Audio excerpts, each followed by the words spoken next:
Shalom Bapak Ibu Saudara yang dikasihi Tuhan. Shalom. Puji syukur kita haturkan kepada Tuhan kita karena pada pagi hari ini kita boleh bersama-sama kembali datang di tempat ini untuk kita boleh menyembah Tuhan, memuliakan nama Dia, meninggikan nama Dia. Kita akan mempersiapkan hati kita, pikiran kita untuk kita masuk ke dalam hadirat Tuhan. Kita mau ambil saat teduh sejenak.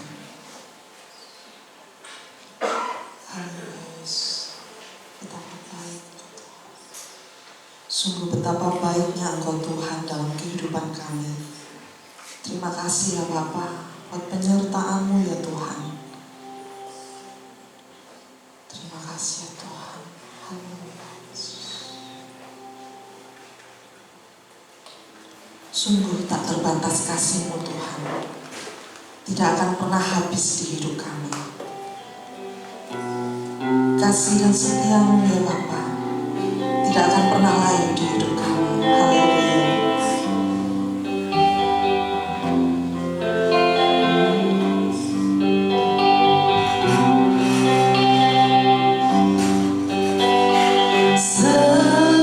Semusim berlalu,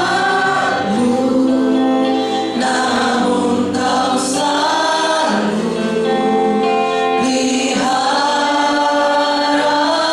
aku.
Saat ini kami mengucapkan syukur dan banyak terima kasih kepada Engkau Bapa. Kami seluruh jemaat-Mu datang menghadap hadirat Engkau. Kami akan memuliakan dan memuji nama Engkau. Lebih dahulu Tuhan kuduskan setiap hati-hati kami, sehingga setiap pujian dan penyembahan kami boleh merupakan bau yang harum di hadapan Engkau.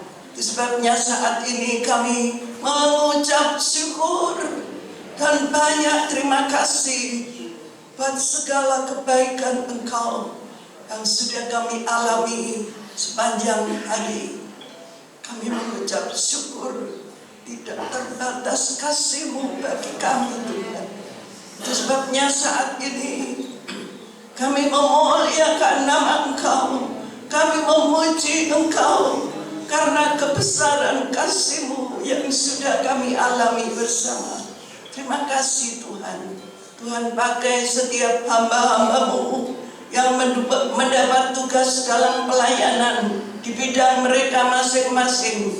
Tuhan, urapan kuasa Roh Kudus memenuhi mereka semuanya. Kami sedang jemaat-Mu. Kami juga memerlukan urapan kuasa Roh-Mu, sehingga hati kami saat ini tertuju hanya kepada Engkau Bapa. Terima kasih Tuhan.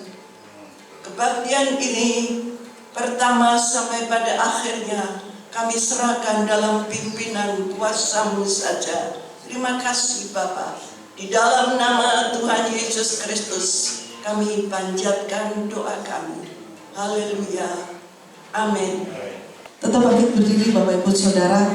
Berikan salam dan senyum yang termanis bagi saudara-saudara di kanan kiri kita, depan belakang.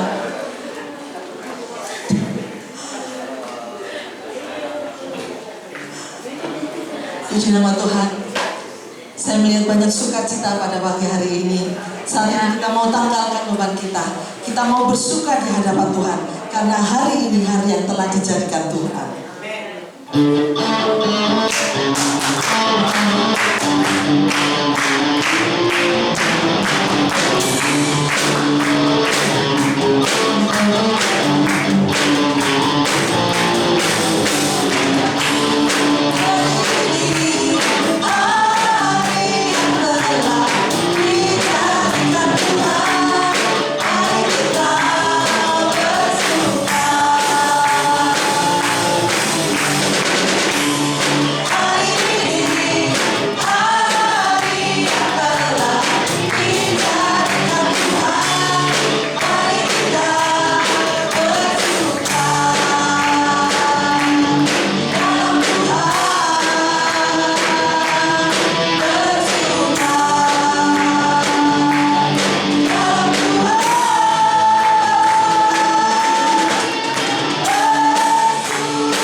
bersama-sama mendengarkan persembahan pujian dari Rayon 3. Saya persilakan.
Tiba saatnya kita akan memberikan persembahan kita bagi Tuhan. Saya undang petugas kolekta untuk maju ke depan. Kita akan bersama-sama berdoa. Nanti Ibu Mei akan pimpin kita di dalam doa. Mengucap syukur Tuhan Yesus pada saat ini Kau berikan kami Tuhan kesempatan untuk berikan sebagian dari apa yang kami miliki. Kami mau Tuhan menjadi pelaku firman Kau, turut mengambil bagian dalam pelayanan Tuhan. Terima kasih Tuhan Yesus, terima kasih Tuhan, Kau mau kuduskan Yesus apa yang akan kami berikan dalam janji berkat dalam pelayanan di tempat ini. Kami Menyerahkan juga Tuhan jemaat di tempat ini maupun pelayan-pelayan Tuhan yang sudah memberikan Tuhan hati untuk melayani dalam bidang persembahan. Di dalam nama Tuhan Yesus memberkati kami semua. Terima kasih Yesus, terima kasih. Kami mau memberikan persembahan ini dengan ucapan syukur. Di dalam nama Tuhan Yesus kami berdoa. Haleluya. Amin. Kecaplah dan lihatlah betapa baiknya Tuhan.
Tiba saatnya kita akan bersama-sama mempersiapkan hati kita untuk mendengarkan firman Tuhan. Kita naikkan satu pujian yang menyatakan bahwa sungguh pertolongan Tuhan begitu ajaib dalam kehidupan kami, ya Bapa.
Galatia pasal 4 ayat 1 sampai dengan 5. Tak ada lagi perhambaan. Yang dimaksud ialah selama seorang ahli waris belum akil balik, sedikit pun ia tidak berbeda dengan seorang hamba. Sungguh pun ia adalah tuan dari segala sesuatu. Tetapi ia berada di bawah perwalian dan pengawasan sampai pada saat yang telah ditentukan oleh Bapaknya. Demikian pula kita, selama kita belum akil balik, kita takluk juga kepada roh-roh dunia. Tetapi setelah genap waktunya, maka Allah mengutus anaknya yang lahir dari seorang perempuan dan takluk kepada hukum Taurat. Ia diutus untuk menebus mereka yang takluk kepada hukum Taurat, supaya kita diterima menjadi anak. Kami bersyukur kepada Engkau ya Tuhan, Engkau mendewasakan kami pada waktunya. Kami bersyukur seperti yang Tuhan Allah sudah ajarkan bagi kami. Avinu shemayim yitcha simcha, tavo malchutecha ya'aser resonecha, ba'aretz cha'aser na'asher b'shamayim. Dan lanu hayom lechem bukheinu, uslach lanu et asmatenu, ka'aser sorchim anachnu, ka'aser asmulanu. Ve'ol tuvienu lidei masa, ki im hatsilenu min hara, ki lecha hamamlecha, wa'achavora, wa'hatifere, le'olame olamin. Amin. Puji Tuhan, Bapak Ibu yang dikasihi oleh Tuhan Yesus, Shalom. Haleluya. Tuhan memberkati kita, amin. Bapak Ibu yang dikasihi oleh Tuhan Yesus Kristus, saya senang bisa bersama-sama dengan kita. Saya senang bisa melihat anak-anak saya semua melayani di depan, dan itu sebuah kebanggaan. Dulu mereka kecil-kecil, ya saya melayani mereka. Dulu mereka ya masih buruk, masih umbelet, semua yang di sini. Murid-murid saya, mereka sekarang sudah melayani Tuhan bersama-sama dengan saya. Haleluya. Itu senang sekali bisa bersama-sama dengan kita semua boleh melayani Tuhan. Saudara, hari ini saya ingin kita akan berbicara soal apa yang terjadi, apa yang harus terjadi setelah sebuah penyelamatan bagi kita. Setelah kita diselamatkan, itu ada sebuah tugas, ada sebuah tanggung jawab. Kita semua sudah selamat di sini, amin. Ada yang belum selamat, boleh angkat tangan. Kalau ada yang angkat tangan, setelah itu saya suruh angkat kaki. Karena Tuhan itu adalah Tuhan Allah yang sudah menyelamatkan kita. Tadi kita membaca firman Tuhan di awal, tadi dikatakan, tetapi setelah genap waktunya, maka Allah mengutus anaknya yang lahir dari seorang perempuan dan takluk kepada hukum Taurat. Saya ingin kita memperhatikan kata setelah genap waktunya. Jadi Tuhan Allah itu adalah Tuhan yang menguasai waktu, Tuhan yang menciptakan waktu, Tuhan yang membuat kita hidup di dalam waktu. Dan Tuhan, Dia memakai waktu yang tepat. Tuhan memakai waktu yang tepat. Jadi tidak ada waktu yang di luar kendali Tuhan. Semua waktu ada di dalam Tuhan.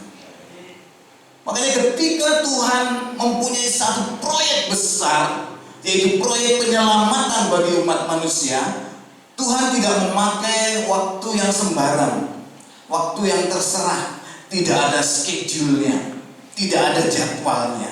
No. Tuhan memakai jadwal di dalam rencananya untuk menyelamatkan kita. Ada jadwalnya, dan pada waktu yang sangat tepat itu semua diberikan. Apa yang harus kita lakukan? Apa yang terjadi Bapak Ibu setelah penyelamatan itu? Setelah pembebasan umat Israel dari Mesir, setelah penyelamatan yang dikerjakan oleh Tuhan Yesus di atas bukit Kalvari, di atas bukit Golgota, dan apa yang terjadi setelah kita semua dibebaskan di dalam Yesus Kristus. Saya hari ini ingin membahas 3 hal ini bersama-sama dengan kita, supaya kita boleh tahu apa yang harus kita kerjakan. Yang pertama, tadi saya bilang Tuhan itu bekerja melalui waktu yang tepat untuk menyelamatkan manusia. Dan proses penyelamatan yang pertama kali itu Tuhan kerjakan di Mesir. Tuhan membebaskan umat Israel ini dari Mesir, dari tanah perbudakan, dari tanah di mana mereka tidak memiliki kemerdekaan, dibawa ke tanah yang merdeka, namanya tanah Kanaan. Tanah Kanaan. Mereka keluar dari Kanaan dengan begitu luar biasa. Lalu apa yang terjadi setelah itu? Setelah pembebasan dari Mesir, mereka ini harus memiliki sesuatu, ada tugas sesuatu, dan ada berkat sesuatu. Yang pertama, bangsa ini orangnya ada. Seperti kita ini, misalnya kita ini orangnya ada nih, orang Indonesia. Tetapi belum punya tanah, jadi gak ada tanah airnya gak ada, cuma ada orangnya saja. Bisa dibayangkan bangsa seperti apa ini? Bangsa tapi tidak punya tanah, juga dia tidak punya hukum. Maka begitu mereka keluar dari Mesir, ada satu yang Tuhan kasih, yaitu hukum. Hukum ini sesuatu yang sangat penting bagi sebuah bangsa. Karena kalau tanpa hukum, maka bangsa itu akan menjadi bangsa yang barbar. Bahkan di hutan saja itu ada hukumnya, ya kan? Di hutan itu ada hukumnya. Binatang-binatang itu mereka memiliki hukum. Ada yang ditinggikan, ada yang dihormati. Nah gitu. Tuhan memberikan hukum bagi Israel, supaya mereka tertata. Jadi tujuannya supaya tertata, supaya terlindungi. Kalau kita melihat hukum itu kayaknya yang negatif terus ya. Gak boleh ini, gak boleh itu, gak boleh mencuri. Kenapa kita gak boleh mencuri?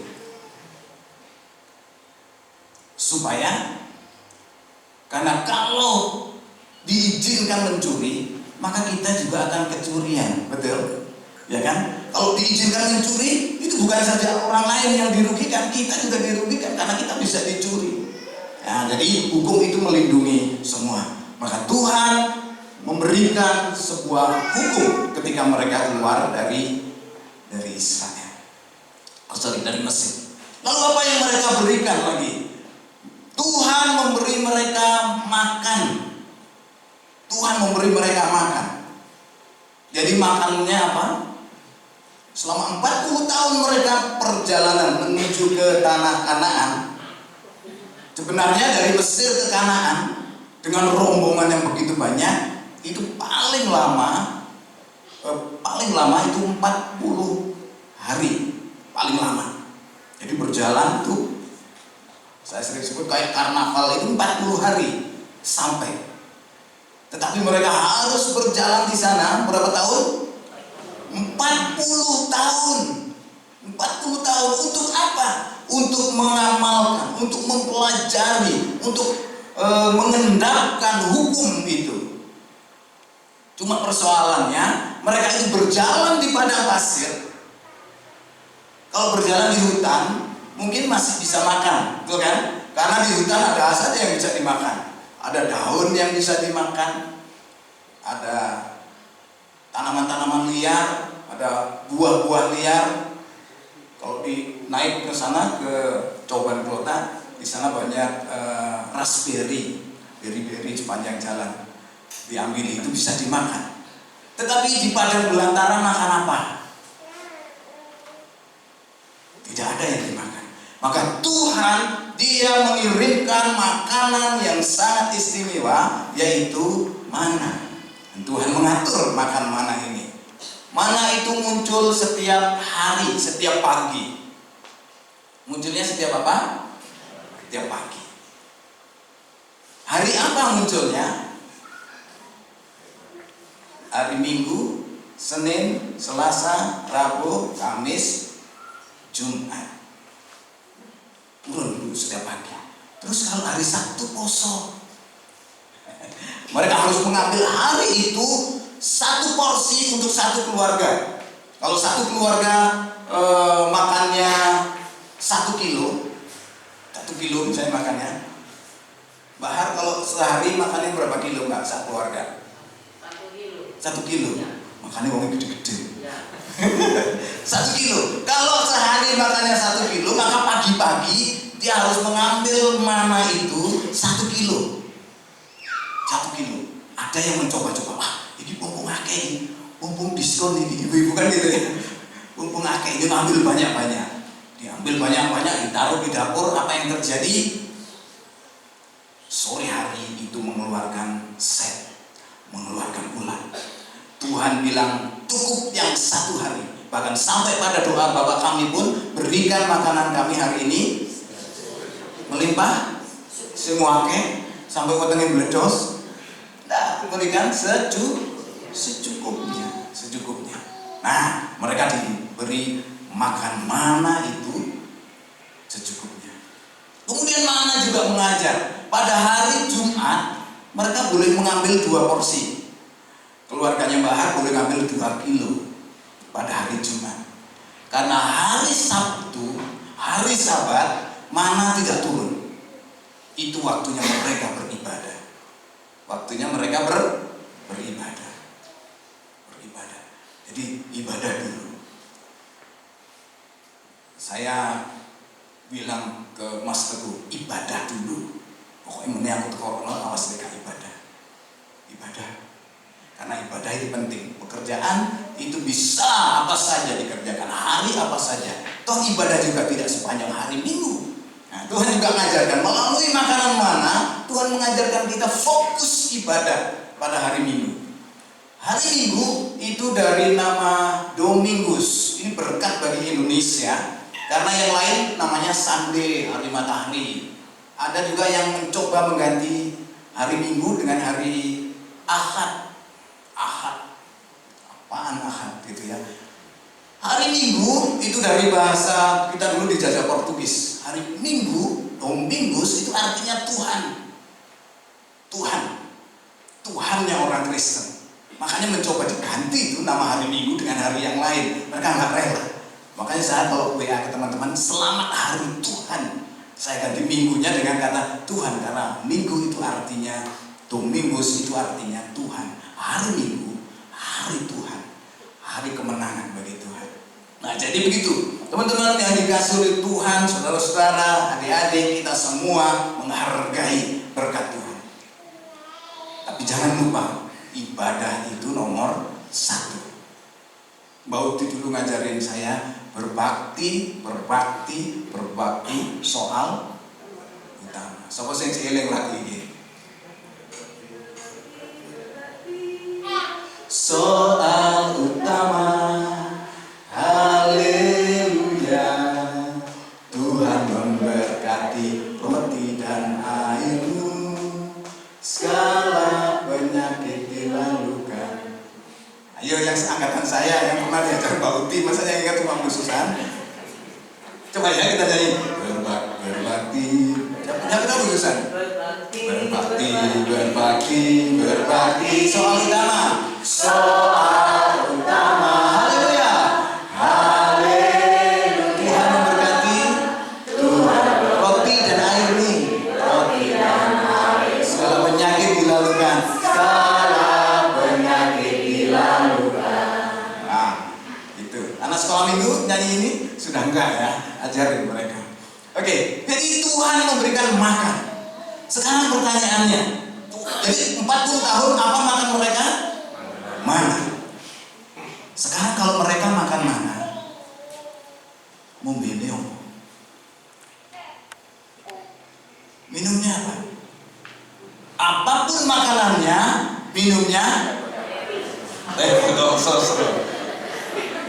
Apapun makanannya, minumnya teh botol sosro. Jadi kalau makannya mana, minumnya teh botol sosro. Tapi itu belum ada teh botol sosro. Jadi apa yang mereka minum? 40 tahun loh. 40 tahun. Bagaimana mereka bisa minum? Minum adalah persoalan yang besar.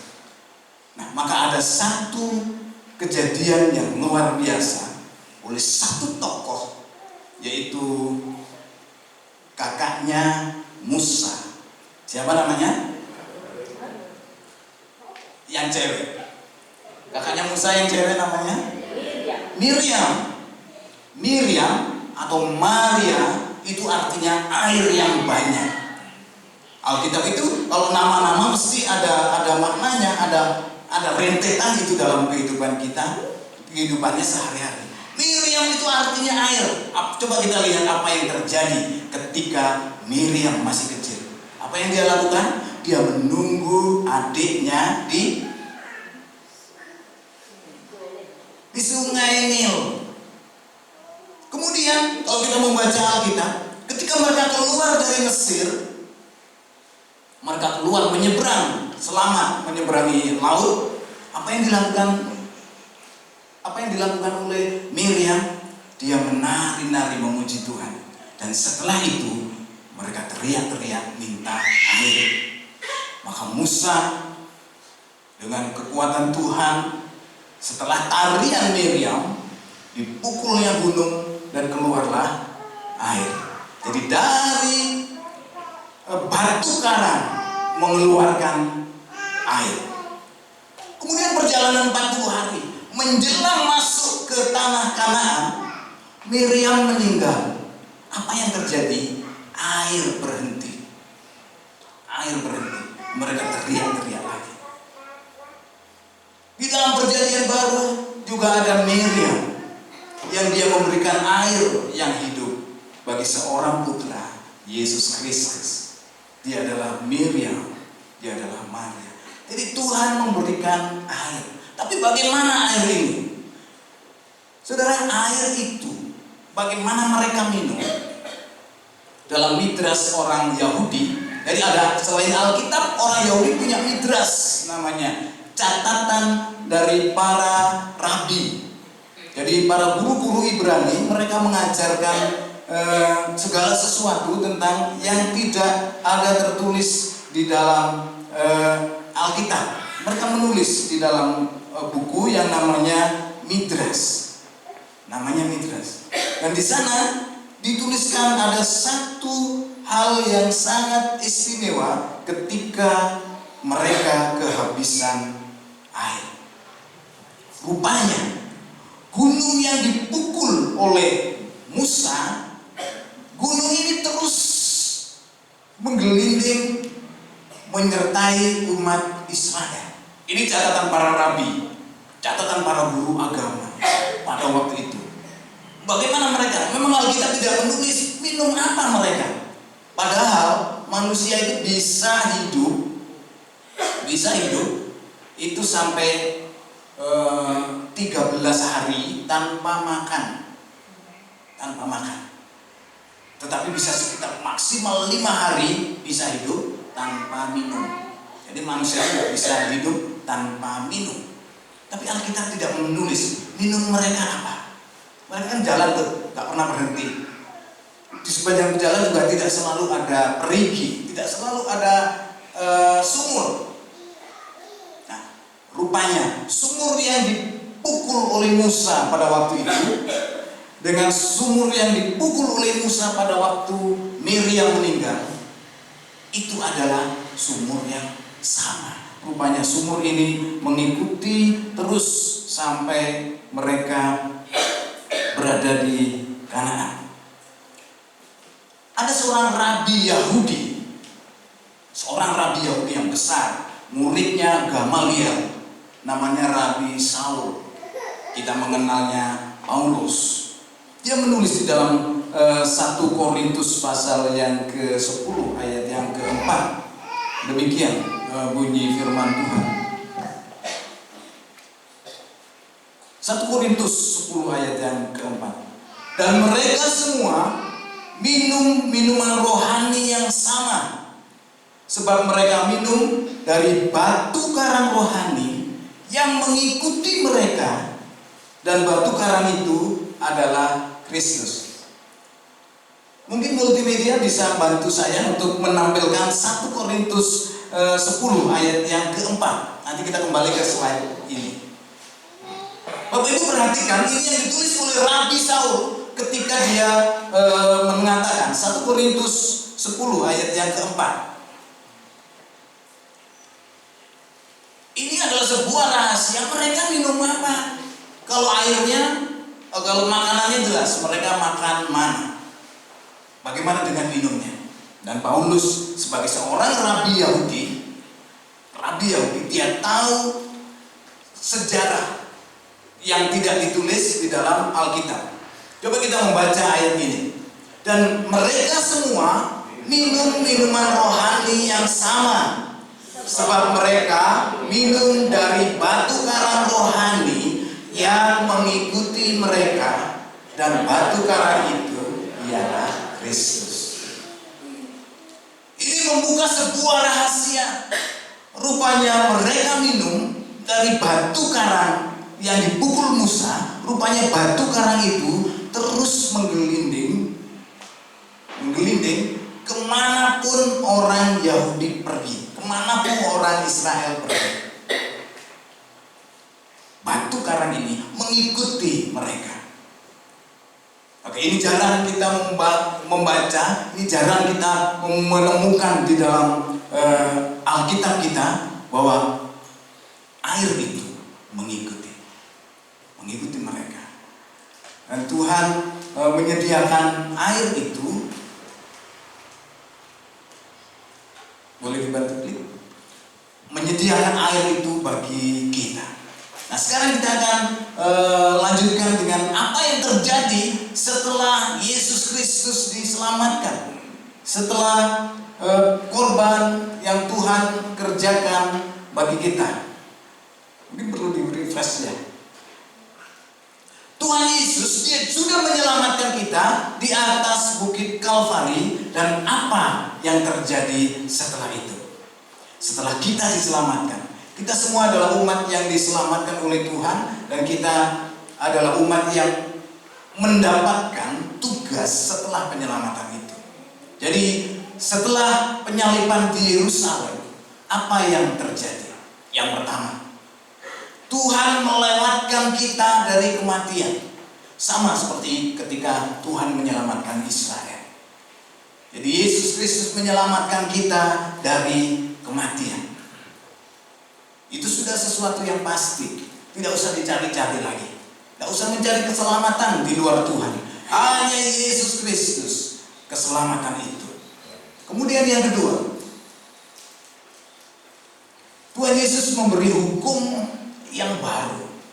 Sama seperti tadi, mereka keluar dari Mesir, ada hukum yang baru yang harus mereka taati. Dan ketika kita diselamatkan di dalam Yesus Kristus, kita sudah dibebaskan, hidup kita tidak seenaknya, tidak seenaknya. Karena ada aliran bahkan aliran Kristiani yang mengatakan sekali selamat tetap selamat, apapun yang aku lakukan. Saudara, ini berbahaya. Orang yang diselamatkan, dia akan melakukan keselamatan, memperjuangkan keselamatan. Paulus bilang, aku berjuang seolah-olah aku bisa kehilangan keselamatan itu.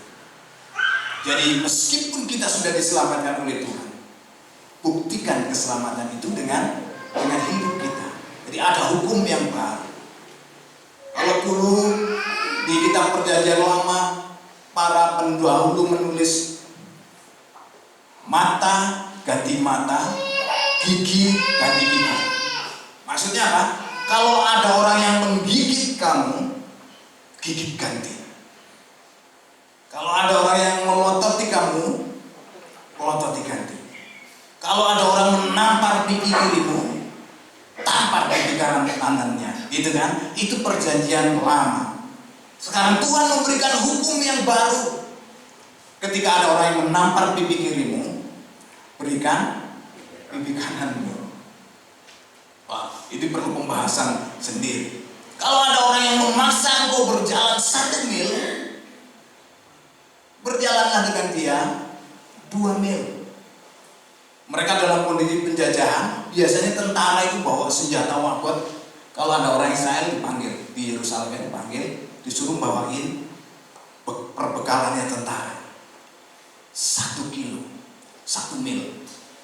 Tuhan bilang, kalau engkau disuruh berjalan 1 mil, berjalanlah dengan dia 2 mil. Jadi yang mil yang pertama itu sebagai tanggung jawab, dan mil yang kedua itu adalah kerelaan melakukan. Itu adalah inisiatif untuk melayani. Itu hukum yang baru yang Tuhan beri bagi kita. Dan hukum itu mengikat. Hukum itu mengikat kita. Kemudian Tuhan juga memberi makanan dan minuman yang sejati, sama seperti orang Israel keluar dari Mesir. Tuhan Yesus mengatakan, akulah apa? Akulah roti hidup.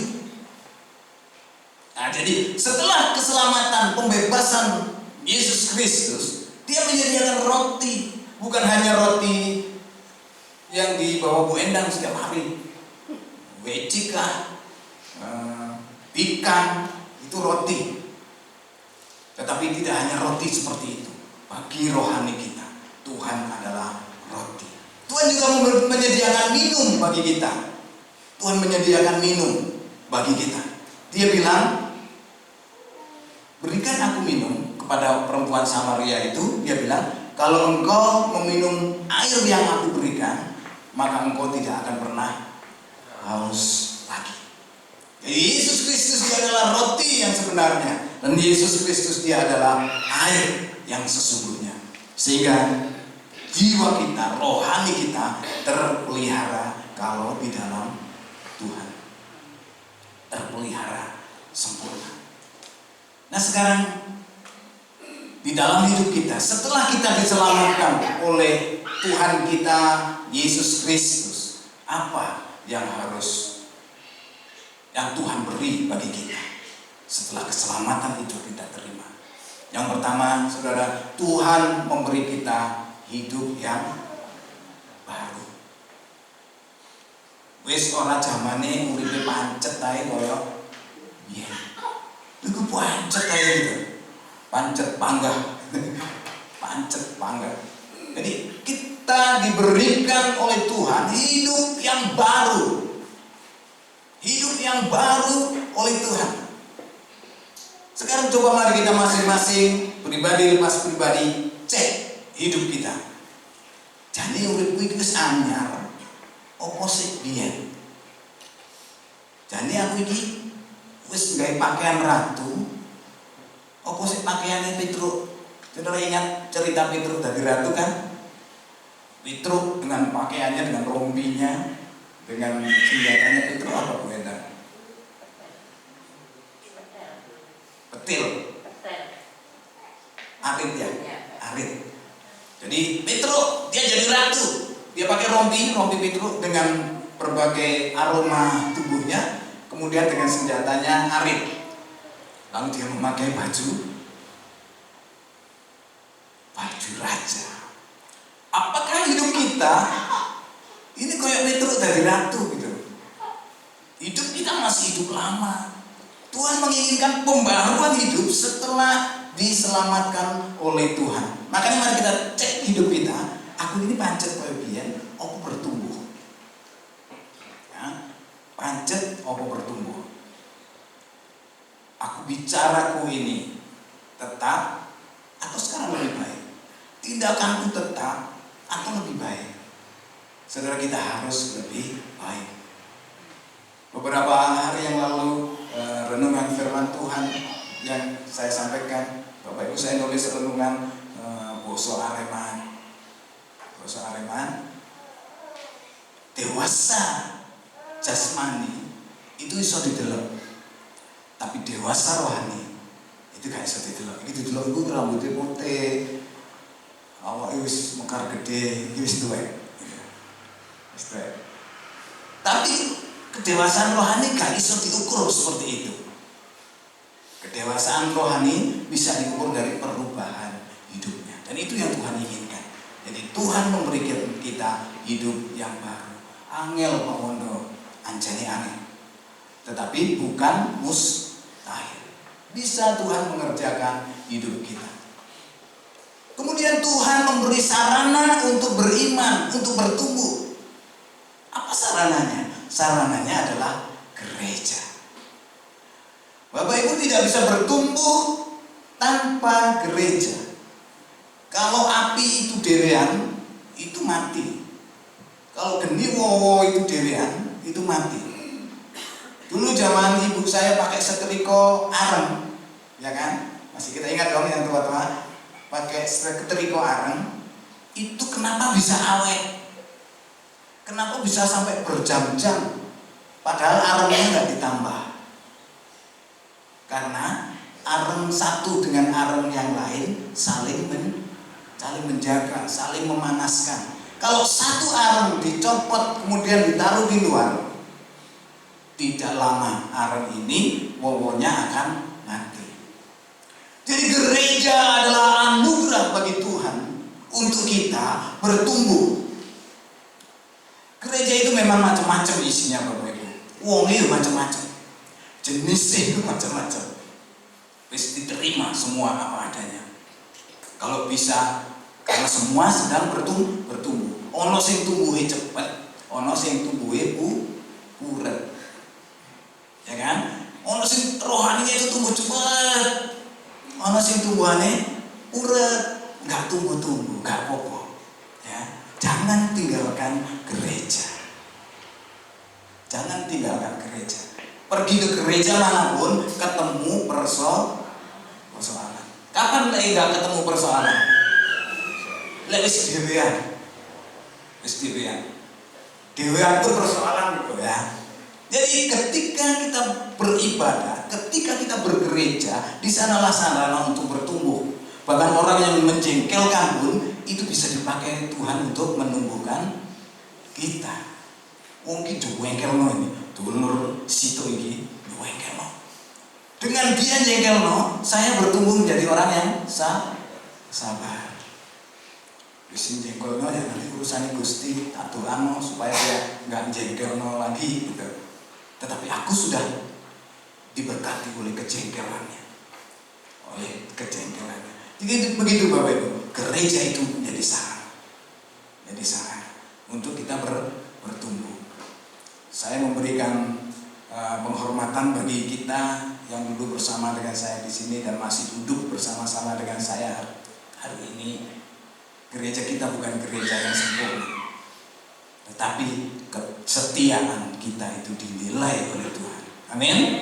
Kesetiaan kita dinilai oleh Tuhan. Kenapa yang lain mereka pergi, mereka pindah gereja dan lain sebagainya? Karena mereka tidak tahan untuk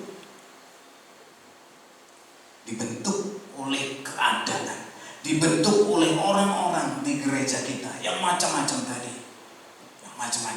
Itu membentuk kita. Jadi yang mendengar firman Tuhan hari ini, pastikan aku tidak akan pergi dari GBT Sukun Garno. Amin. Setuju? Lungo nang gereja ini persoalan ketemu di sana. Kalau di sini kita sudah punya akar dan harus semakin kuat. Tuhan menyediakan itu sarana bagi kita, gereja. Kemudian kita ditunjuk pula menjadi dutanya Tuhan. Duta. Di Indonesia ini yang dipanggil dengan yang mulia itu cuma 2. Kalau ada upacara, ada apa yang dipanggil yang mulia dalam suasana resmi cuma 2, yaitu presiden dan duta besar. Jadi yang mulia duta besar Indonesia untuk New Zealand, Pak Tantowi Yahya. Jadi ada yang mulia duta besar RI. Kenapa? Karena Pak Tantowi jadi duta besar di New Zealand, dia mewakili Indonesia.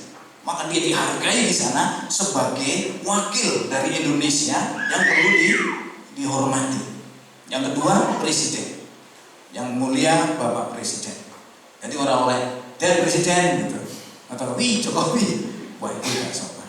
Yang mulia. Dan kita Bapak Ibu, kita diutus untuk menjadi duta. Jadi dutanya Indonesia saja keren. Jadi dutanya Indonesia aja sudah kayak Tantowi aja keren di sana. Nah, kita ini dutanya Tuhan Yesus. Kita mewakili Tuhan Yesus. Itu harusnya jauh lebih keren, jauh lebih luar biasa. Menjadi duta Tuhan di muka bumi ini. Jabatan yang mulia. Jadi harusnya kita mendapatkan gelar yang mulia Pak Yusak, yang mulia Mas Wanto, yang mulia Pak Haji. Kenapa kita yang mulia? Karena kita ini adalah duta dari Kristus.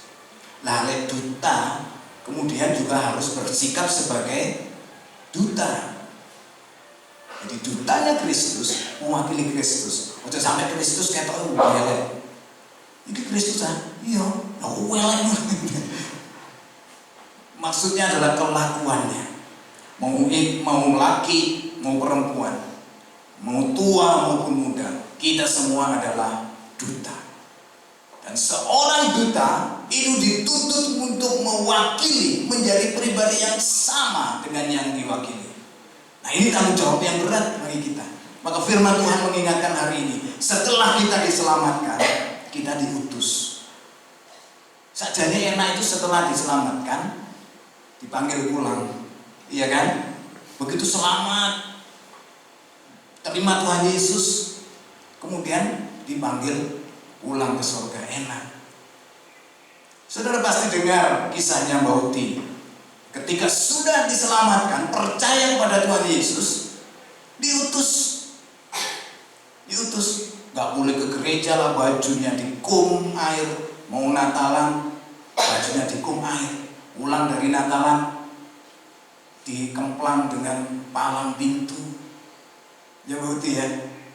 Itu setelah dipanggil, diutus untuk menjadi duta. Bahkan sampai sekarang. Mbak Uti usia berapa sekarang? 85. Wah, belum 45 Ker. Itu gak main-main. Jadi duta sekian lama. Dan terbukti mengerjakan pekerjaan sebagai duta, melayani Tuhan di gereja, melayani Tuhan di rumah tangga, semua dikerjakan menjadi duta. Dan kita melihat bahwa kita yang menjadi duta Kristus. Nah saya kait bancik swida. Pak Yusak sudah 62 ya, 62. Saya itu di belakangnya Pak Yusak 3 tahun. Jadi saya masih mau mancik swida. Si adoh dibandingkan dengan Bauti. Si adoh tugas saya sebagai duta Kristus. Maka yang sudah sepuh, ayo semangat. Waktu ini titik, ayo jadi duta yang terbaik. Lah sing enom, waktu ini mungkin si dowo. Ayo kumpul si dowo, kita jadi duta yang paling baik. Si kuat jadi duta yang terbaik, melayani Tuhan di semua bidang yang kita miliki. Ada yang ditugaskan hanya di rumah saja sebagai ibu rumah tangga, ngurusi anak, ngurusi putune.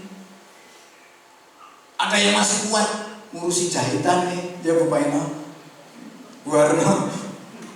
Itu tanggung jawab yang Tuhan beri, itu menjadi duta. Kualitas hidup dibutuhkan untuk menjadi duta kerajaan Tuhan.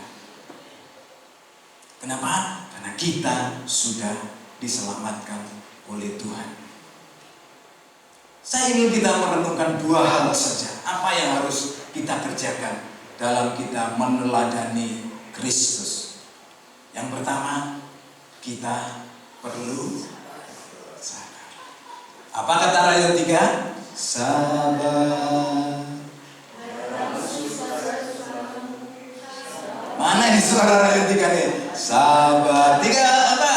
Sabar.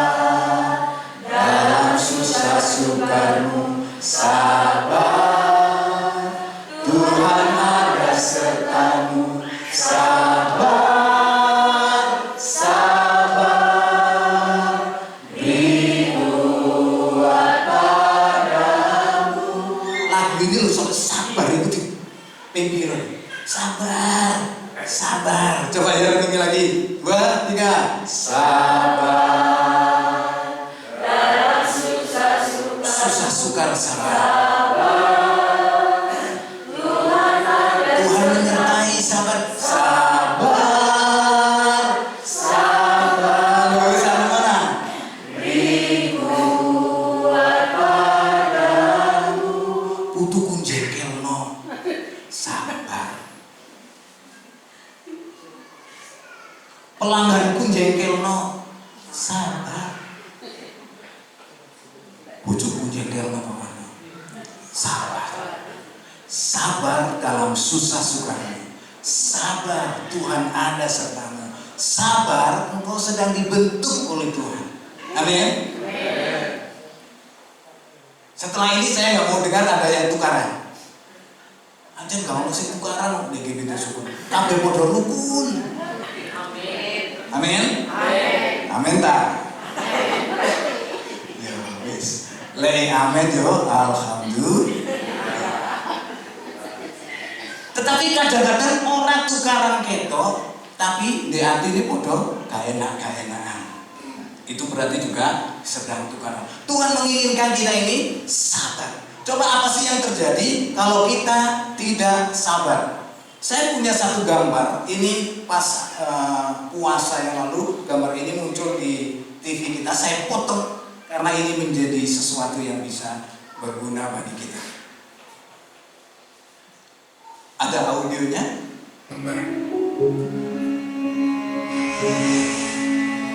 Dan sayangnya yang seringkali kita lupa, amarah itu selalu menyambar ke sekeliling kita.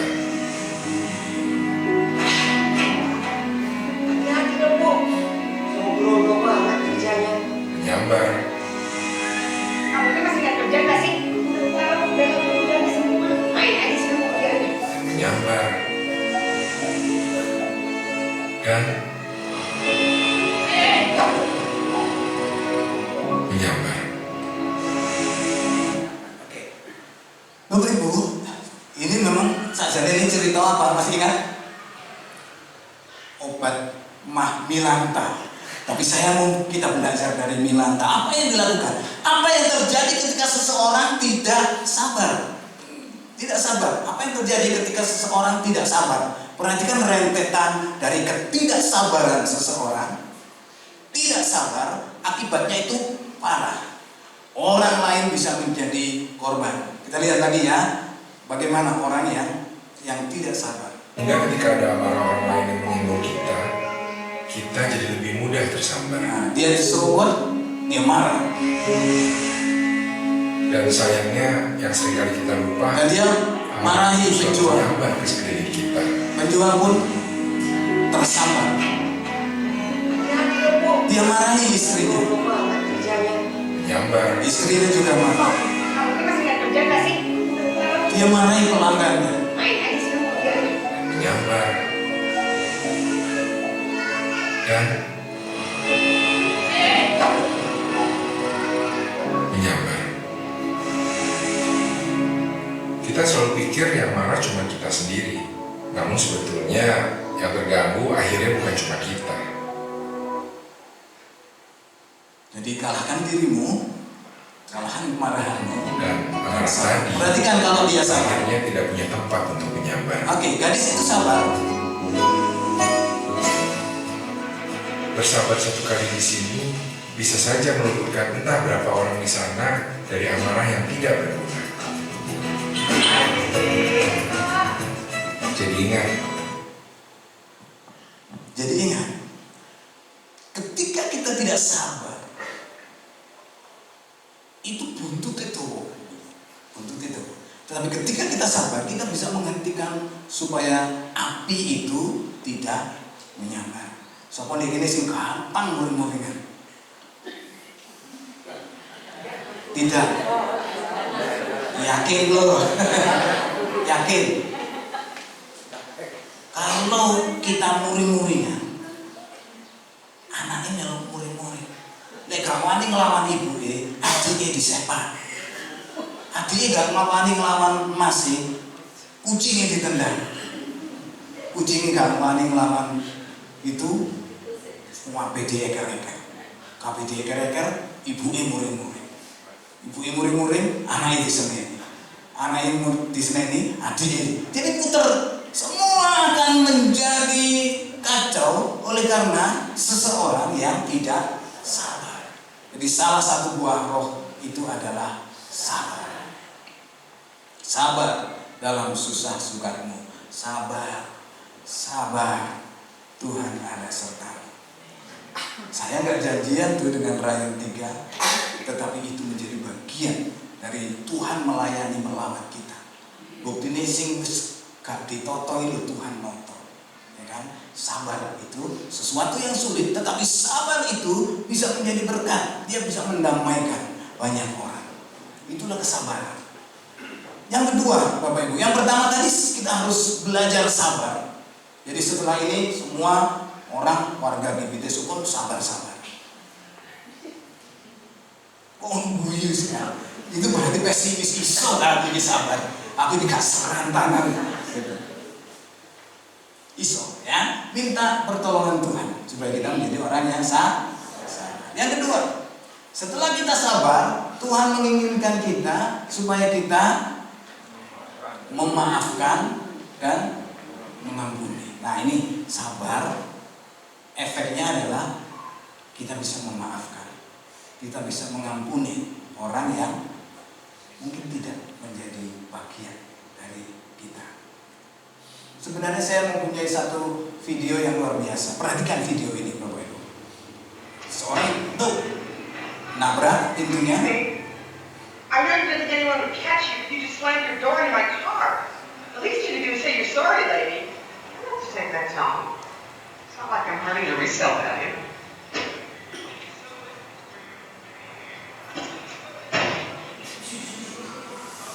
I'm sorry. See? Like that. Dikasih contoh itu, maaf, jepret, maaf.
Di luar ada bapak-bapak yang dorong troli. Itu bapak-bapak dorong troli. Ganteng kan?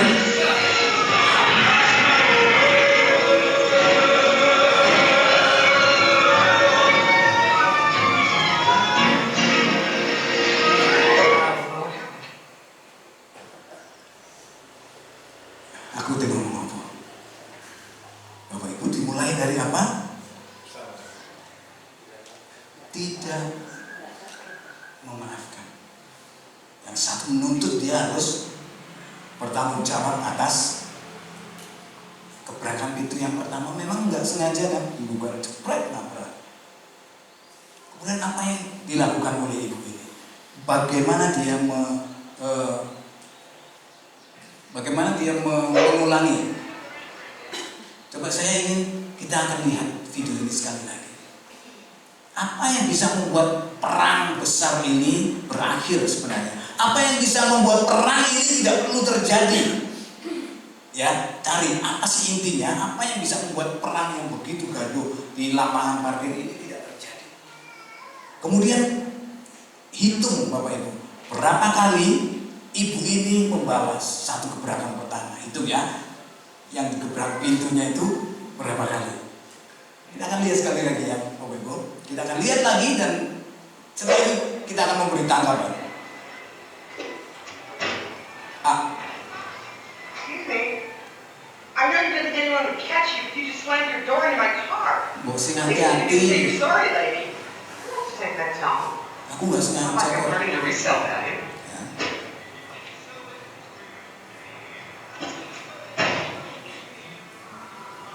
I'm sorry. Maaf, See? gitu Like loh, that. gitu loh. Maaf, gitu loh. Itu sekarang kita hitung. Bagaimana dia mau balas? Tuh.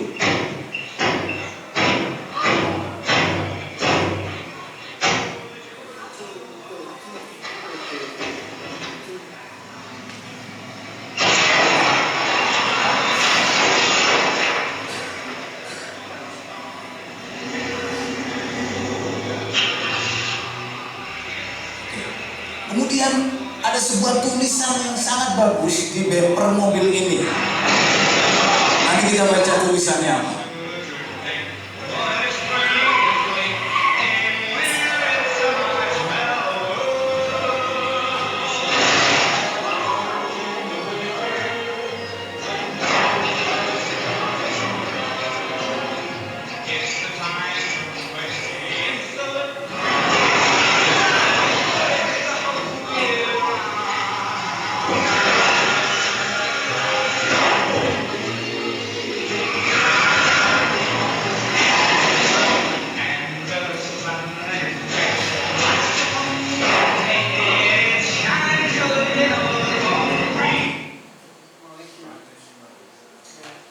War is not the answer.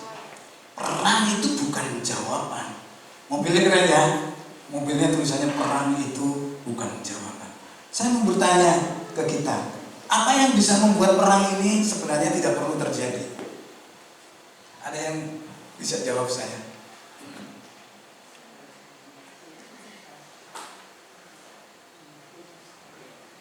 Halo? Ada orang? Apa itu? Harusnya tidak perlu terjadi kalau apa? Kalau sabar dan mau memaafkan. Boleh tepuk tangan dong. Kalau sabar dan mau memaafkan, itu dua poin yang sangat penting bagi kita, Bapak Ibu. Karena ketika seseorang tidak sabar dan tidak memaafkan, maka semuanya akan menjadi berantakan. Mari kita bersyukur Tuhan dengarkan kita hari ini firman Tuhan. Setelah kita diselamatkan, Tuhan mengutus kita di muka bumi ini melayani di rumah masing-masing, di tempat bekerja, di gereja, menjadi duta-duta Kristus dengan dua pesan saja yang saya sampaikan hari ini: sabar dan mau memaafkan, mau mengampuni. Yang tidak mau mengampuni itu seperti begini: saya jengkel pada seseorang, kemudian saya minum racun biar dia mampus. Siapa yang akan mampus? Saya minum racun supaya dia mampus. Siapa? Itu orang yang tidak mau mengampuni. Jadi orang yang tidak mau mengampuni itu seperti dia, ya kan, bedodok kan, hati mangkel kan, marah kan, marah dipendam. Wong sing dikono ya wis lenggang-lenggang wis gak peduli. Artinya apa? Dia menyimpan sesuatu yang sangat berbahaya, menyimpan kesalahan, menyimpan dendam.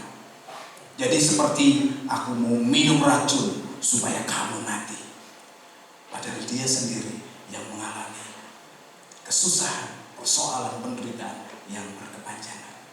Tuhan Yesus memberkati kita. Mari kita bersyukur karena Dia Tuhan Allah yang tidak pernah meninggalkan kita. Kasih-Nya terus menyertai, menolong. Mari kita berdoa. Bapa, kami bersyukur kepadamu ya Tuhan, oleh karena Engkau Tuhan Allah yang mengasihi kami, Engkau menyelamatkan kami, dan Engkau menginginkan kami menjadi duta Tuhan. Kami diutus ke bumi ini untuk terus menjadi wakil Tuhan. Tolong kami ya Bapa, supaya kami boleh berjalan dengan kesabaran. Dan ketika ada yang tidak menyenangkan hati kami, beri kami hati yang rela untuk mengampuni. Terima kasih Bapa dalam surga. Kami bersyukur pada Engkau pagi hari ini, bila kami berjalan di dalam kasih karunia Tuhan, dipimpin oleh kekuatan Roh-Mu. Dalam nama Tuhan kami Yesus Kristus kami berdoa. Haleluya. Amin. Tuhan memberkati kita. Selamat pagi. Saya serahkan pada Puji nama Tuhan. Terima kasih buat firman Tuhan yang sudah disampaikan oleh Bapak Yohanes Wondo. Kami dari Gembala dan segenap jemaat Gereja GBT Sukun mengucapkan terima kasih atas pelayanan Bapak Wondo.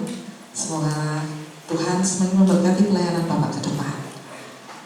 Tiba saatnya kita akan memberikan persembahan kita yang kedua.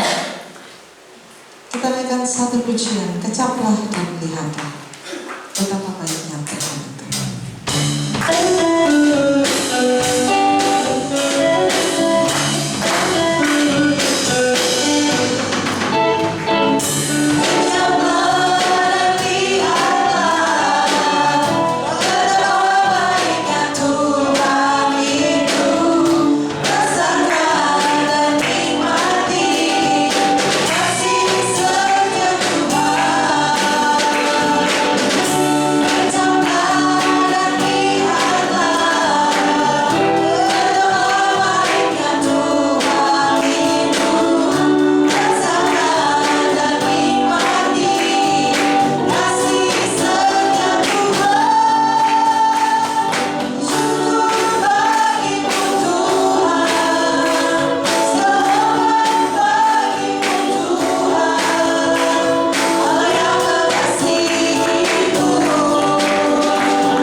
Jemaat GBT Kristus Pelepas Cabang Sukun yang terkasih, ibadah keluarga muda dilaksanakan setiap hari Selasa minggu keempat pukul 6 petang di gereja.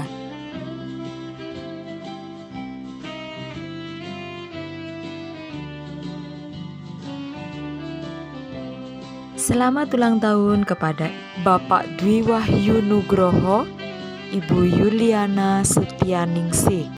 Karena panjang umur dan lanjut usia serta sejahtera akan ditambahkannya kepadamu.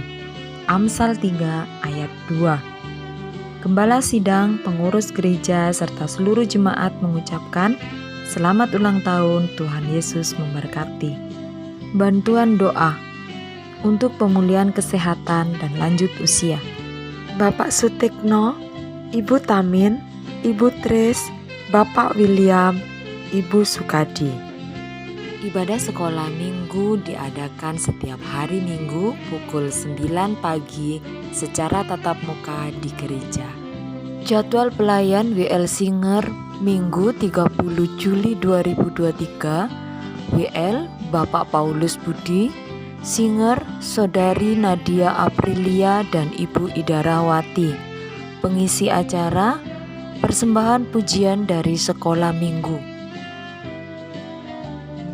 Jadwal pelayan penerima tamu Minggu 30 Juli 2023, Bapak Irawan, Bapak Denny, dan Saudara Ivan. Jadwal pelayan kolektan Minggu 30 Juli 2023, Ibu Sudarwati dan Ibu Endang S. Ya, saya juga akan menambahkan pengumuman.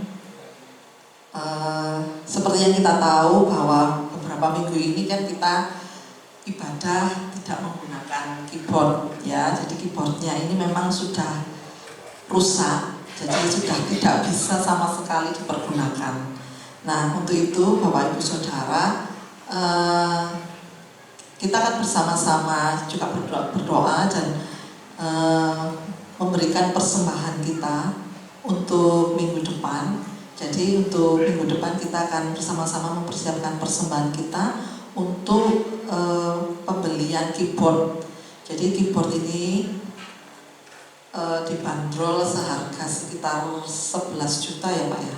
Ya.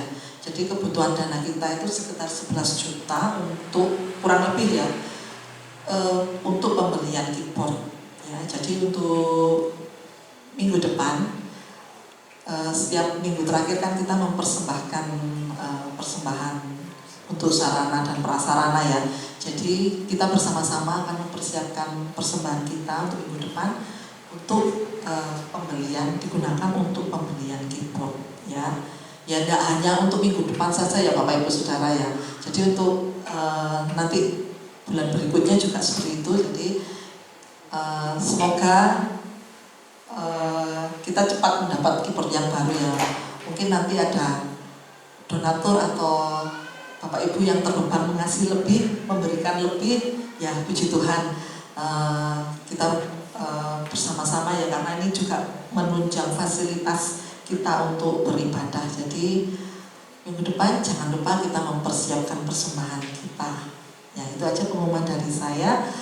Dan mungkin ada tambahan pengumuman dari Bapak Joko, saya persilakan. Terima kasih buat kesempatan yang diberikan dan mohon waktu sebentar bagi Bapak Ibu sekalian. Ini perlu saya sampaikan ya. Pada kesempatan hari ini sebenarnya akan ada petugas dari gereja pusat yang datang, tapi saya tunggu-tunggu kok nggak kelihatan untuk pendataan keanggotaan ya. Keanggotaan jemaat yang sudah dimulai beberapa bulan lalu. Karena informasi dari pusat bahwa yang daftar, yang mengisi keanggotaannya itu dari pusat sampai cabang-cabang itu masih ada 300 orang ya, yang ngisi datanya. Jadi masih sangat banyak sekali yang belum mengisi data itu.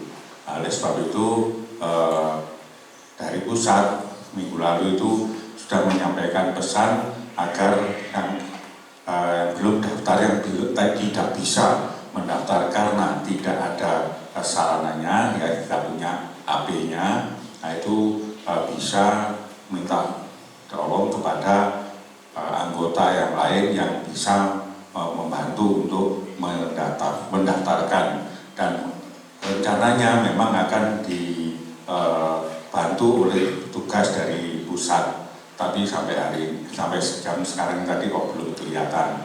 Nah, jadi bisa nanti bagi bapak atau ibu atau saudara yang punya HP yang bisa dipakai untuk mendaftar, bisa membantu ya saudara-saudara yang lain yang tidak bisa mendaftarkan dirinya ya. Jadi nanti bisa tolong dibantu. Kemudian pengumuman yang kedua yaitu sehubungan dengan pengadaan Alkitab terjemahan baru edisi kedua, ya. Jadi terjemahan baru edisi kedua, yang mungkin kalau Bapak Ibu ngomong aku duwe Alkitab terjemahan yang baru, tapi edisinya edisi yang lama, edisi yang pertama itu mungkin pada saat-saat yang akan datang, kalau nanti ada hamba Tuhan yang khotbah dengan Alkitab dengan TB2 ini, Bapak Ibu juga mungkin akan bisa kesulitan, ya kok gak podo ini gitu ya. Nah ini sekarang sudah banyak hamba-hamba Tuhan yang memakai TB2 ya. Karena pernah ada kesaksian dari hamba Tuhan, seorang hamba Tuhan pada waktu melayani lupa kalau menyebutkan dia pakai TB2 pada saat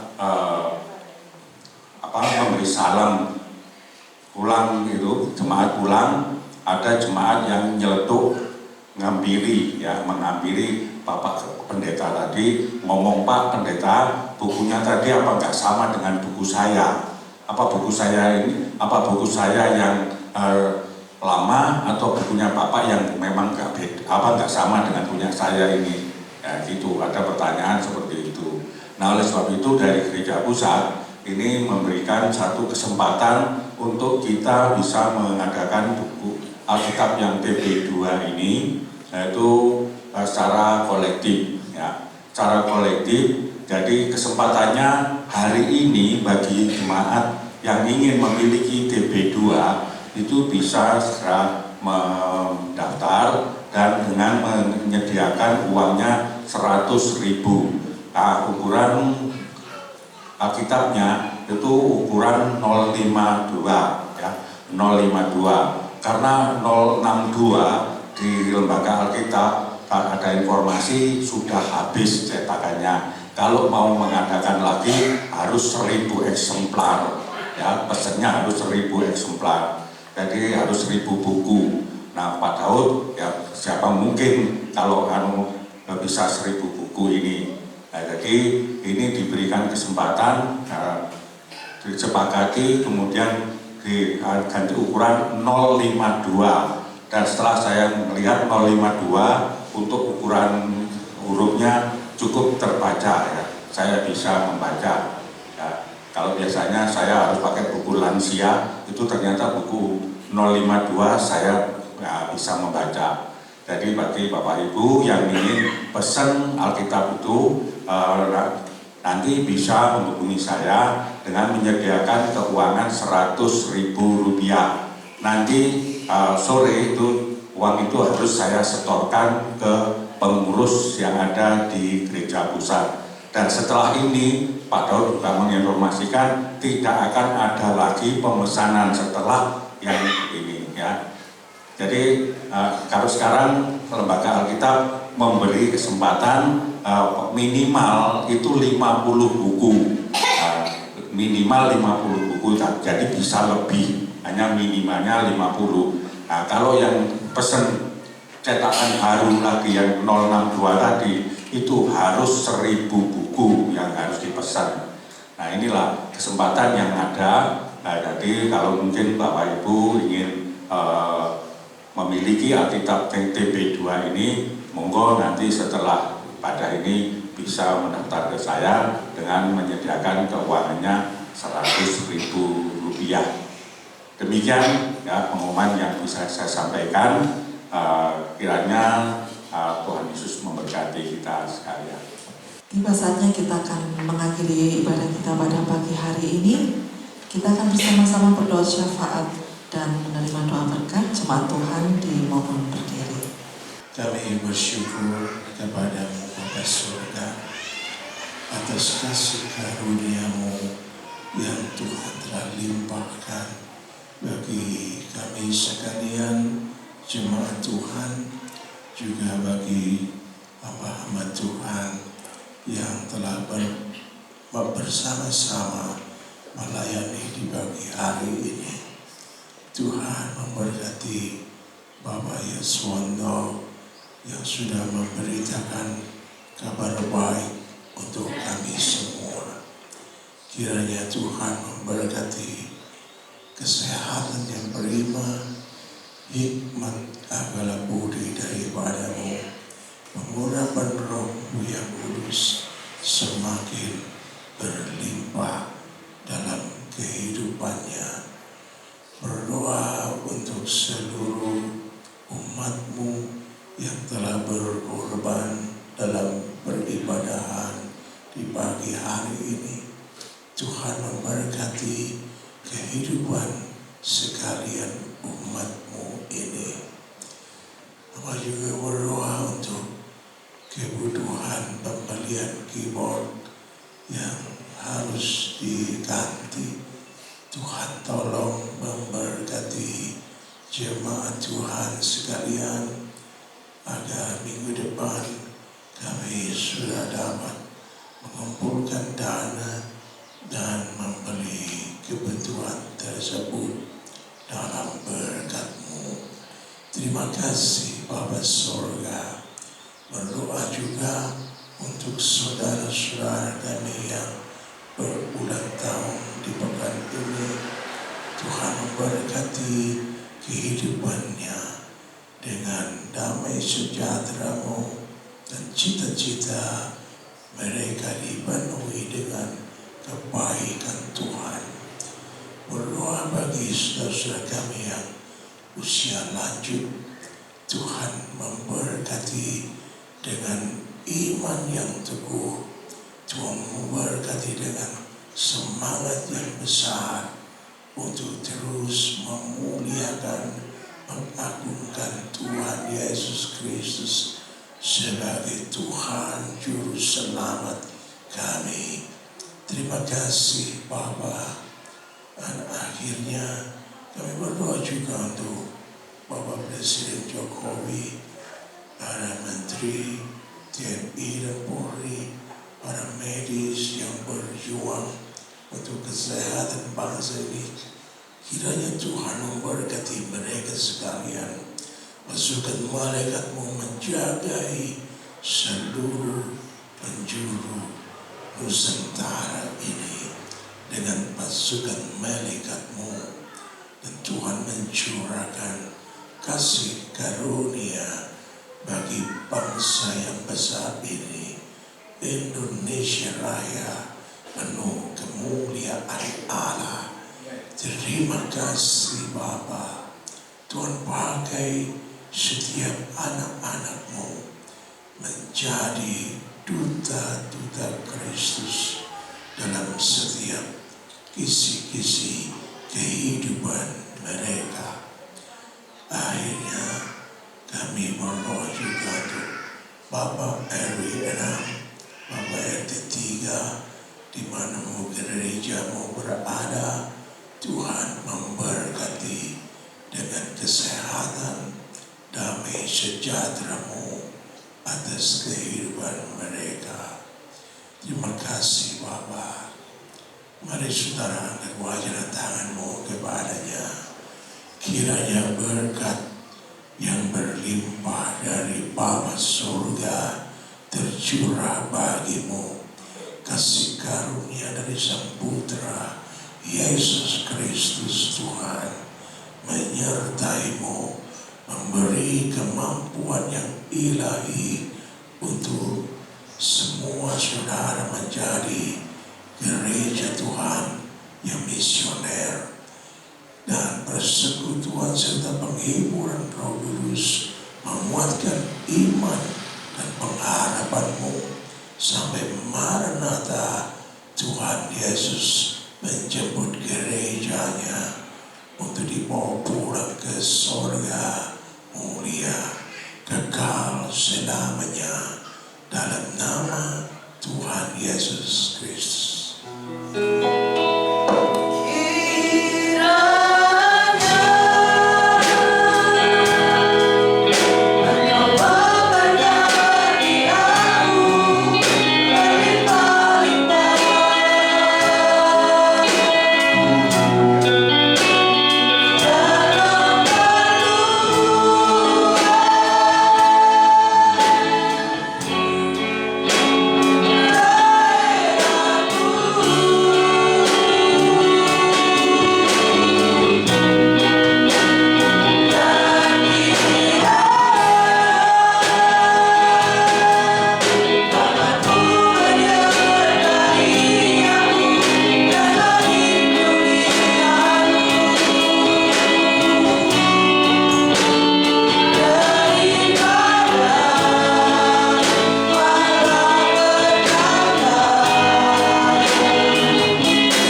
Amin.